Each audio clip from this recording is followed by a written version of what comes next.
Hey guys, welcome back to my channel. Today I'm going to start an endeavor which is equally intimidating and exciting for me at the same time. And I am talking about starting to read the very talked about and controversial book series, which is the Malazan Book of the Fallen by Stephen Erickson. I know that these books invoke such strong emotion among fans and haters alike. Haters hate it for being too complex, having too many characters. They accuse the books of lacking characterization in general, and most of them DNF it halfway through the first book, maybe. Fans of this book are so passionate about these book series and are constantly on the internet and blogs and booktube professing why everyone should read it because of the reasons of its complexity and how much time it requires from the reader's side. I was totally intimidated by this book and never felt like starting it. But I was lucky enough to discover a huge army of Malazan fans in the Discord servers that I recently started to follow, and they have been asking readers who have not started this series, to start it and go through the books, which is a wonderful journey which we'll never regret. And I decided to do it. And I was double lucky to find somebody to buddy read it with me, which is my colleague and friend Anupam. And thanks to Anupam for jumping into this intimidating venture with me. Before I start on this journey, which will take a lot of my time and concentration, I decided that I should do the review of the book that I recently managed to wrap up, which is book 2 of the Daevabad trilogy, which is The Kingdom of Copper. Now, the book, like I said, it's a trilogy. I have not been able to do the review of book 1, The City of Brass. So this video would be a combined review of book 1 and book 2 of the Daevabad trilogy. So without further ado, let's get into it.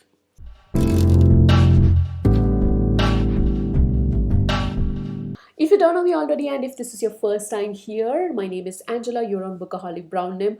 We talk about books, authors, and all things book related in this channel. So if that is a common interest you want to share with us, talk about with us, discuss with us, then please subscribe to my channel and also like and share to like-minded book-loving people. Daevabad book series or Daevabad trilogy is a diverse adult fantasy series written by S.A. Chakravarti, and there are 3 books because it's a trilogy. And the first book is The City of Brass, the second book is The Kingdom of Copper, the third book is The Empire of Gold. And before getting into the review, let's just take a few seconds to appreciate how beautiful the covers are. I love the color, I love the design, I love the artwork, the typography, everything comes together so beautifully. So kudos to the cover artist. Great job. Like I briefly mentioned, this is a diverse book series. So the series is based mostly in and around Egypt and the Middle East, and almost all the characters are brown. There are magical elements which are definitely non-white, and that is definitely a selling point for me, and I will get into those magical elements later in this review. Book 1 starts in Cairo, and we get to see the story from the POV of Nari, and there are 2 POVs in this entire book. Book 1. Nari's is one of the POV, and Nari, spelled like this, she's a con artist and street healer and also a very skillful thief by the night. She knows that she has some kind of ability where she can detect, diseases or illness in people, and she uses that to her own gain. Now, the setting is kind of historical Egypt of 1800s, so there are references to the Ottoman Empire, where it is told that Nari is basically making a living out of conning rich Ottoman nobles. Because of Nari's seemingly effective healing abilities, she is called in to perform ceremonies where she is expected to drive away ifrit or demons possessing humans. This ceremony is called Dar ceremony in the books, something similar to exorcism. Now, during one such ceremony, she uses an ancient hymn which she has no idea what it is referring to, and accidentally she awakens a jinn or a fire being who was enslaved and was in a deep coma kind of sleep for centuries. And this jinn is called Dara. because she is the one who awakened him from his sleep or slumber or whatever, and now he is attached to her in a way that he is obliged to obey for anything and everything she demands of him. And all of a sudden they are under attack from an ifrit, and while they are fleeing, unknowingly or unwittingly start a journey which will end in Daevabad. Now during this journey, Dara realizes that Nari possesses some capabilities which is very powerful in the Deva world, and she is a very important person, and she has this very secret ancestry to herself, and for her the safest place would be Daevabad, which is somewhere to the north of Cairo, and they start on this journey towards Daevabad, the city of brass. And the rest of the book one is about their journey to Daevabad and what happens to them during this journey, and how their relationship flourishes and grows, and what happens to her in Daevabad. So that is the POV of Nauri. The second POV is that of the young prince of Daevabad, who is called Ali Zaid al Khatani, and the Khatanis are the rulers of the Deva kingdom. Their capital is the Daevabad city. The king is called Ghazan, and his elder son is Mundadhir. I hope I'm pronouncing these names correctly. And this elder son is supposed to be the promised king, and Ali Zaid is supposed to be his chief in command, who is supposed to protect his brother once he becomes king. And from his childhood, he's being trained to do that role, and he's not supposed to marry, he's not supposed to have any relationship with women. He is only and solely supposed to be the soldier who is supposed to command the army of his brother in the future. And through his POV, we get to witness a lot of royal politics, and how much complicated and complex the history and the current affairs of Daevabad is. That's a second POV.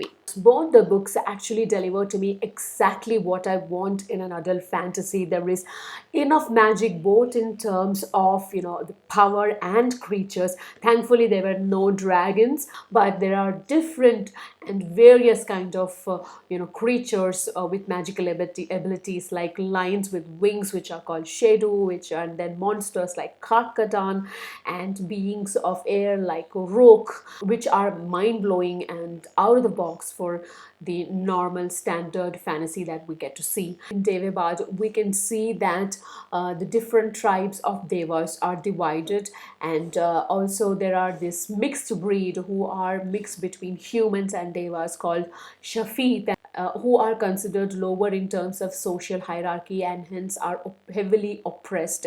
They are murdered incessantly without any remorse by Devas as and when they wish, and also it is condoned by the current king Ghazan.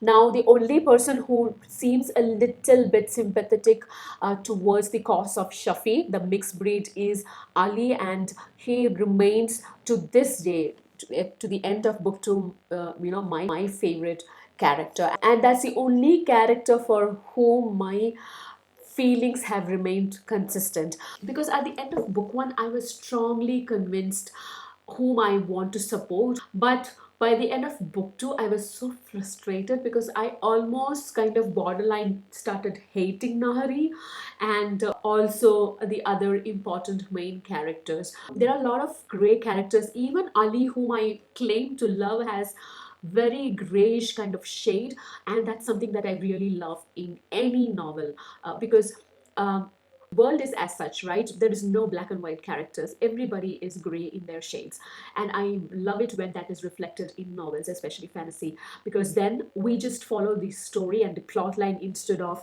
following the characters and rooting for one of them. Instead, we are immersed in the world and we are more focused on the story rather than on the characters, and that's what's happening to me at the end of book 2, and for that I give 100 marks to S.H. Chakrabarti. And I also want to stress how much I love the extensive world building by S.H. Chakrabarti, and she really has built a world with solid background of history, hierarchical caste system, regional languages, even varying cuisines of the different regions inside this kingdom, and I really love those kind of details in a fantasy story. Having said that, I struggle a little bit to understand the different tribes and caste and the kind of dynamics between these castes and tribes, and what kind of conflicts and friendships exist between them. But thankfully, at the end of the books, Chakrabarti has added glossary which can be helpful, but at the same time, it will take at least towards the middle of book 2 for you to really understand social dynamics between the different tribes and castes. When it comes to book 2, the ending, wow, that is what you call a cliffhanger. That was really unexpected, terrifying at the same time, which questions the existence of the whole Deva kingdom. So that's how impactful the cliffhanger is. I want to leave you guys with a beautiful quote from the Kingdom of Copper. Now, the quote is basically something Ali Zayed's mother had said, gives to him as a rebuttal when he says that the current financial crisis that Daevabad or the Deva kingdom is going through is because of the non-payment of taxes by Ayanle tribe, which is her tribe, which they are doing intentionally to bring down the kingdom. This is very interesting and rang so true to me. You are far too clever to believe the Ayanle are the only reason for Daevabad's financial problems. We are a scapegoat. A slight diminishment in taxes does not do the damage I know you have seen. Keeping a third of the population in slavery and squalor does. Oppressing another third to the point where they self-segregate does. Her tone grew intent. People do not thrive under tyrants, Ali said. They do not come up with innovations when they are busy trying to stay alive or offer creative ideas when error is punished by the hoofs of a karkadan. This is so very true. It can be easily applied to the society of India, where caste system and oppression is very strong even to this day. And how do you expect a country to progress and flourish when more than half of its population is oppressed? And not to mention the oppression against women. I'm not even considering that. Even without that itself, we are, doomed to suffer like this, how we are suffering. And we've been a developing country or third world country even so long after our independence. The whole observation by Hadset, Ali Zaid's mother, is so profound. Now, the Dalits and untouchable of this country has been oppressed for so many centuries, and to consider the amount of talent that has gone to waste in these centuries, imagine how much more our country could have come forward if those oppressed classes or caste also had access to proper education and a social presence or political representation. Can you imagine the kind of flourish this country would be in by now?